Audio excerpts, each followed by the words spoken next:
New concepts. What are the new concepts? Three concepts, guys: email, NAT, and DHCP. Let's start with email first. Yes, guys. So email includes three main components, guys. One is user agent, other one MTA, that is called message transfer agent, MAA, that is called message access agent. These three components will be included in email. User agent is a software program that provides the following services: how to compose a mail, how to read a mail, how to give reply, how to forward, and how to handle mailboxes.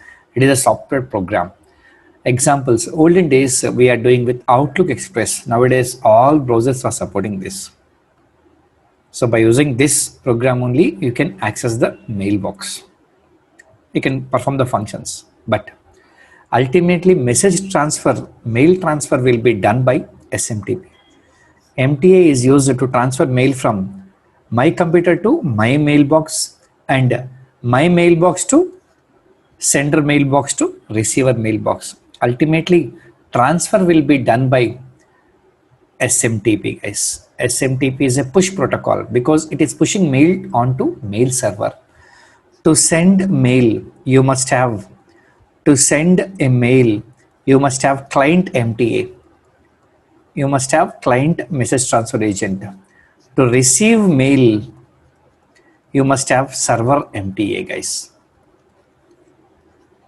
We studied this in SMTP, guys. And these two will be explained in SMTP. Already explained, guys, SMTP. Now, ultimately, mail is stored in mailbox. And how to access this? You need message access agent. It is used to retrieve mails from mail.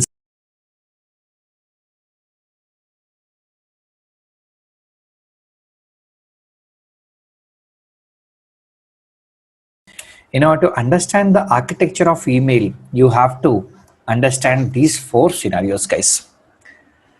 Four scenarios. If you take the first scenario, both sender and receiver of email are on same system. That means both mailboxes are available on the same machine and we two are logging onto the same machine. So only one computer, we both are working.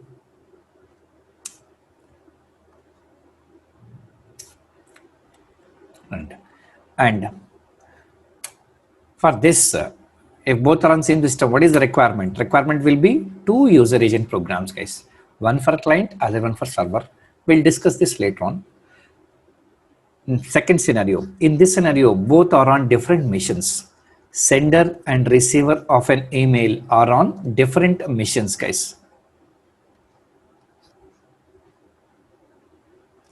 Different missions. Different missions. First thing, anyhow, two user agents are required. Next one, from client machine to server machine, you have to transfer the email, guys. That's why you require the pair of MTA, client MTA and server MTA, because ultimately as mailboxes are in different machines, you require MTAs to transfer. And third scenario, unfortunately, sender is working on his home PC and connected to mail server via LAN or WAN. That means I am working on my PC, whereas my mailbox is located on remote machine. I'll be using LAN or WAN to connect it. Whereas receiver is working on the mail server. In such case, requirement will be two user agents, and instead of one pair, you require two pairs of MTS. Why? I'll explain. Now, last scenario. In this scenario, both are connected to mail servers via LAN and WAN. That means both are working on their local machines, but their mailbox are located in remote machines, just like your mails. My Gmail is in somewhere location, but I am accessing from my home PC. Similarly, your case. In such case, your requirement will be two user agents, two pairs of MTS, and one pair of MAA. This is the general scenario where we will be doing these things. Now, with respect to gate perspective, they may ask the requirement, guys. If at all they can ask, they may ask the requirements. Various requirements required. So let's go for detailed explanation. First scenario, why? Look at this. Both are working on same mail server. Administrator created one mailbox for each user where received mailboxes are stored. I call sender as Alice. Here is the sender and Bob will be the receiver. Sender runs a user agent to prepare message and stores in mailbox. Fine. Then receiver access the contents in mailbox by using his user agent, guys. So mails will be stored in this mailbox by using user agents. Bob will access it. This is what. So requirement will be only two user agents, guys. When both are in same server, when both are working on same server. In second case, when they are on different mail servers, that means it is my mission, it is your mission. It is my mail server, it is your mail server. So that means both are on different missions. In such case, sender runs user agent to send messages to his system. That means he will run this user agent and messages will be stored here. Then mail server uses a queue of messages waiting to be sent. So all will be queued here. Later on, as messages sent through internet, Alice uses a client MTA. That means sender will use this MTA to send that mail to server. That means mail will be transferred to server. So client MTA and server MTA. So ultimately this has been placed in your mailbox. Now you have to use your user agent to retrieve messages. So when both are on different machines, you require two pairs of user agents, and one pair of message transfer agents. One for sending, other one for receiving, guys. In the case of third scenario, sender is working on remote mission, whereas receiver is working on same mail server. Look at this. Sender calls user agent. Immediately user agent will calls MTA client because this message has to go to MTA server. Then MTA client, look at this. When sender has message to send, it calls user agent, which in turn calls MTA client. Then MTA client establishes the connection with MTA server. Fine, connection established. The server queues all messages. Then it uses MTA client to send message to Bob's mail server. From here to here, I'll use this one. Here to here, I'll use another pair. So finally, receiver will use his user agent to retrieve it. Clear, guys?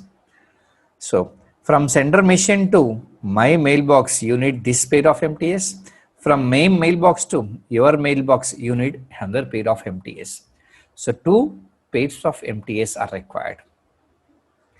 Now in the last scenario, when both are working from their home PCs where mailbox are in remote location, in such case, look at this. User agent calls MTA client, which in turn calls MTA server. Ultimately, my mail has been received to my mailbox. Then to send a message from my mailbox to your mailbox, you require another MTA pair. Finally, it has been received to receiver mailbox. As receiver is not working on this mission, so he has to access from remote mission. In such case, he require MAA pair. That is, he has to use his user agent will call MAA server, which in turn establish connection to MAA server, then access the mails in mailbox. Clear, guys? So here to here, to receive to sender mailbox, you require one pair of MTS. From sender mailbox to receiver mailbox, you require another pair of MTS. And finally, as a receiver wants to access from remote location, he has to use a pair of MAS to access the mail which is located in its mail server. So these are the four scenarios you need to understand, guys. What are the requirements, all these things. That's what they may ask. Now let's get into NAT, network address translation, guys. Before going to NAT, you have to understand what are private addresses. I already explained this. There are certain addresses in each class reserved for private purposes. That means only in LAN. Such addresses won't be available in internet. They shouldn't be connected to internet. All remaining addresses are public addresses. You know class A, N is 8, H is 24. Total networks in class A, only one network is given. That is 10 dot network is given. Class B, 16 and 16. In class B, 16 networks are given from 172.16 to 31. In class C, 24 and 8, 256 networks are given in class C for private use. 198.168.0 to 255, guys. So likewise, these are meant for only for private addresses, guys. Please remember these addresses, guys. They may ask question directly, which of the following is a private IP address? So you have to remember this. Now, what is the architecture of NAT? Look at this. These are all private addresses, guys. Private address. Now this one is called as NAT server or NAT router. It will have two ports, one port and second port. One port I'll be giving private IP. So this one belongs to one network. This one belongs to one network. So for all your PCs, default gateway will be this one. So every request will go to this router. Then other side I'll be giving public IP, guys. So for entire network you will be given only one public IP, guys. Then how this translation will be done? Because outside world knows only this one. Outside world doesn't know all these things. So whenever this generates a request, that is source is this, destination might be something, immediately this source will be replaced with this source. Look at this, source IP is this one, destination is this one. Immediately source will be replaced with this one. Private IP will become public IP. Whenever reply comes to destination, it checks with the destination address. As destination is this, while coming packet from this one, it identifies and sends it to this one. Destination will be changed to this one. Like how the translation will be done, guys. Because whenever you generate a packet, your source address private IP will be replaced with my public IP if I am the NAT server. And I'll record your private IP and original destination. Then finally, I'll get the reply from this mission. By looking at the source address in this packet, the source will be 285.2.10 and this I'll check, okay, destination is this, then actual destination is this one. So I'll replace this with this, guys. Fine. Now the problem with this is if a NAT has given only one public IP and translation table has only two columns, that is source IP and private IP and actual destination IP, then drawback is only one application, that too in one machine, can make only one TCP connection because there is only one IP address available. So among these three, only one machine, that too one application, that machine can establish TCP connection. But at times I want to open multiple TCP connections. In such case, you have to give NAT server a pool of IP addresses by using separate program or maybe other interfaces. And you have to include port number and protocol also as well, like this. Private address and these two are fine. These are the new things. What is the port number, external port number and protocol. If you maintain these three things, you can maintain three connections here directly because three pool of IP addresses are there. And we are giving only basics, guys. Too much concept is there, but it's not in our syllabus also. Even in textbooks, you will find only this information. If you are interested, you can go through Wikipedia. Then finally, DHCP. Guys, RARP is for Reverse Address Resolution Protocol.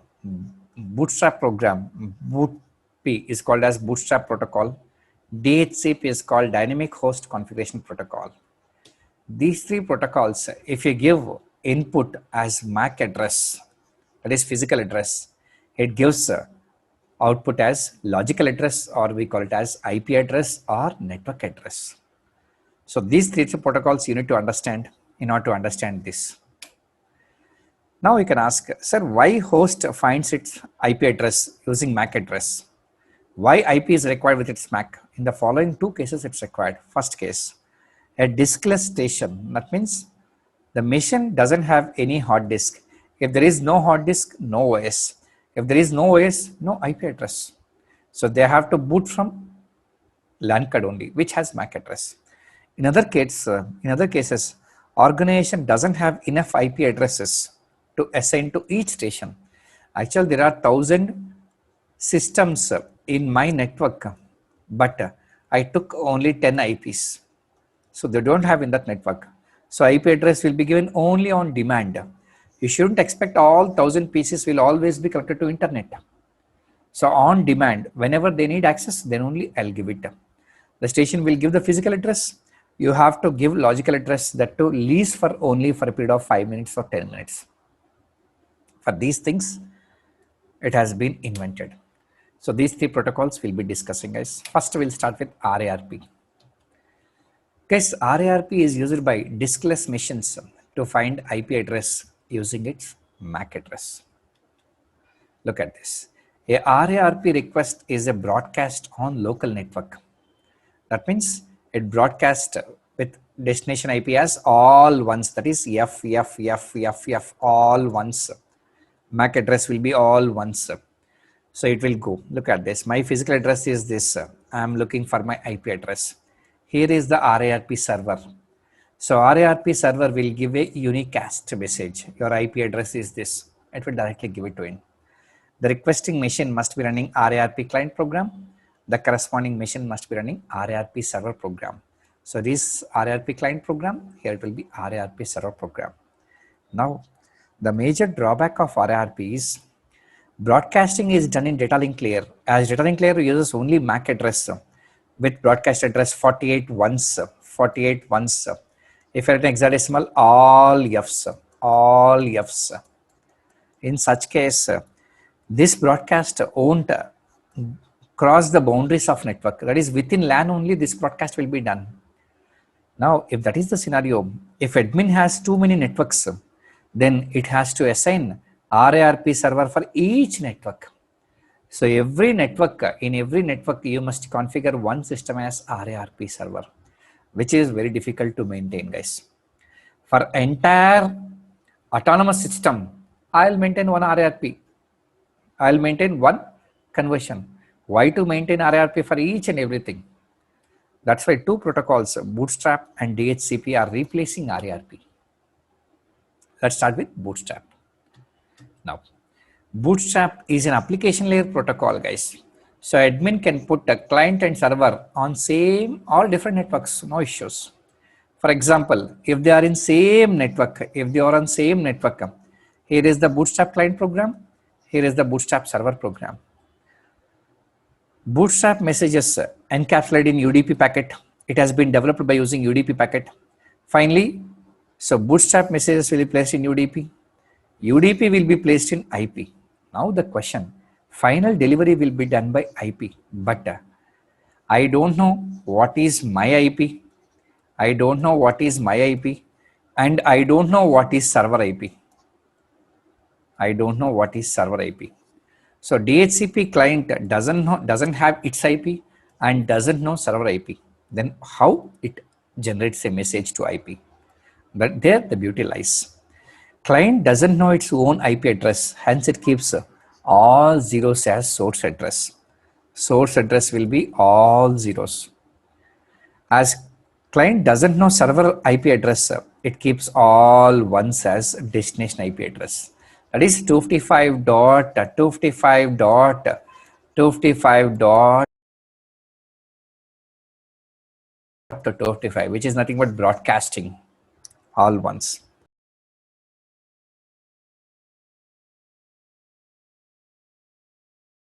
All ones. Then finally, reply will be all ones and source address will be given. Clear, guys? Yes. Now, the advantage of Bootstrap protocol over RARP is that client and server application progress, hence they can be in different networks. Very good. Now, one problem is there. Guys, Bootstrap request is broadcast as 255.255.255.255.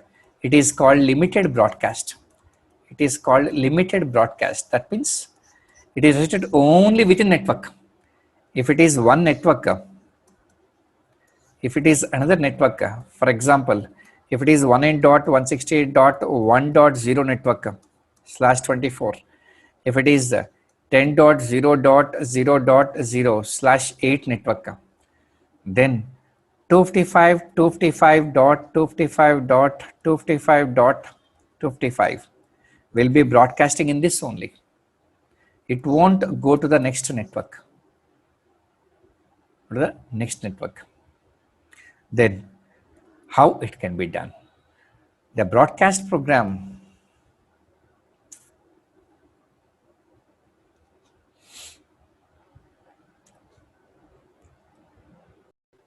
yes. So the problem is the Bootstrap request is a broadcast to any router, because if it is a limited broadcast, it will be broadcast only within this network. So how can I ensure that it will cross all networks? So in order to resolve this, you require an intermediate device. One machine has to take this responsibility. That is called as relay agent. That machine will be called as relay agent. Look at this. One machine will take a responsibility as relay agent. Relay agent knows Bootstrap server IP address, guys. Relay agent knows the unicast address of Bootstrap server. Whenever relay agent receives this type of packets, it encapsulates the message in a unicast datagram. Look at this, broadcast request is converted into unicast request. Entire packet has been changed and forward to the DHCP. The packet carrying unicast address destination will route through any router and finally reaches the Bootstrap server. As Bootstrap server knows the message comes from relay agent because it knows the relay agent address. As it knows the relay agent address in source IP, then the relay agent, it forwards the request to the reply to the relay agent, then relay agent will in turn reply to the Bootstrap client. Like how it will be done. So relay agent is acting as an intermediary between Bootstrap client and Bootstrap server, guys. By using that, you can ensure that my broadcast packet can travel through any network, guys. Now, look at this. These are the 4 systems with their MAC addresses. Fine. Here is the Bootstrap server. It performs only static allocation. That means you have to prepare a table of this. This IP address, for this MAC address, IP should be this. For this MAC address, IP should be this. Likewise, you have to prepare a Bootstrap server maintains this MAC to IP address table. So whenever it gets a request with this MAC, it checks, yes, this is the MAC. Thank God, this should be IP. Likewise, it gives. Bootstrap is not a dynamic configuration protocol. It is a static configuration protocol. When client requests its IP address, Bootstrap consults its table that matches with physical address then of the client with its IP address. What happens if host moves from one physical network to another network, or at times host requires temporary IP address? That means there won't be any MAC address in this table. If this entry is not there, then it still requires IP. How will you give? No. If this table is there, then only I'll provide it. If it goes to another network, it won't work. So Bootstrap program cannot handle these situations because binding between MAC and IP is permanent. Network admin has to maintain this table. Insertion, deletion, updation, everything has to be done by network admin itself. It is static and fixed until changed by admin. So next time you have to go for dynamic allocation. What is dynamic? You have to compare with this. These are the 4 systems requires static allocation. These are the 4 systems which MACs are not given, which requires dynamic IP allocation. If you take a Bootstrap server, it allows only static allocation, guys. It allows this kind of request. It won't request this because it gives only static allocation. Because these Macs are not registered in this table, no entry available here. In such case, it will be rejected because it performs only static allocation. So in order to serve this kind of thing, you have to call Bootstrap server, sorry, DHCP server. DHCP server maintains both static IP allocation for these 4 and dynamic IP allocation for these 4 also. A pool of IPs will be maintained. For registered, fine. For unregistered, they can use the pool of IP addresses. So DHCP performs both the static and dynamic allocation, guys. That is the difference between Bootstrap and DHCP. It performs only static allocation, whereas DHCP performs both static and dynamic allocation. Now let's go with DHCP. So both static and dynamic. It is matching, it is not matching in DHCP table. DHCP provides both static and dynamic. Yes, very good. For static allocation, it uses this table. That is MAC to IP mapping table. For dynamic allocation, a pool of IP addresses is maintained. Here I am showing only 4 guys, but they will be giving 2000, 3000. Depends on scale of network. So DHCP requests temporary IP address. DHCP server goes to a pool of IPs and assigns an IP address for a negotiable period of time. It will give address for lease of 5 minutes. Once after 5 minutes, your address will be invalid. Now how it will be done? Whenever DHCP client sends a request to DHCP server, here it first checks whether that MAC has an entry exists or not. If MAC entry exists, then this IP will be allocated. It's a permanent IP, guys. That means the system has to use only this IP, guys. On the other hand, if entry doesn't exist for this system, if entry doesn't exist, the server selects one of the available pools and assigns IP address to client.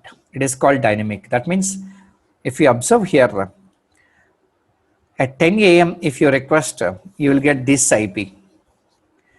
After some time, at 11 AM, if you request, you will get this IP. So it allocates basing on the available IPs, guys. So same IP will be given to multiple systems over a period of time, not at a time. So DHCP provides a temporary IP address only for limited time. That is only for 5 minutes. Issues a lease 5 minutes. Once your lease expires, the client must either stop or renew, guys. Server can have an option to agree or disagree the renewal. If server disagrees, client will stop using the address. So likewise, DHCP server does.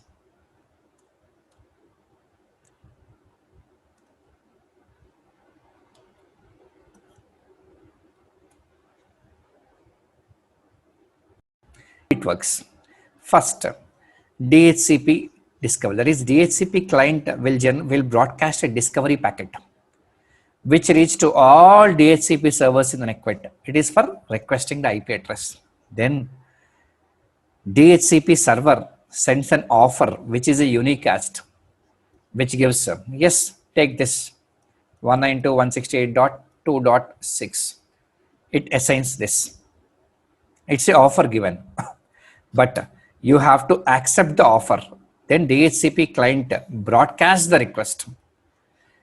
Like work a request to assign this offered address. Yes, I am okay with this offer. Please grant me. Then finally, DHCP server gives acknowledgement. That is for confirmation. You can use this address for specific lease time. That is for 10 minutes or 15 minutes. Clear? So that is with this concept.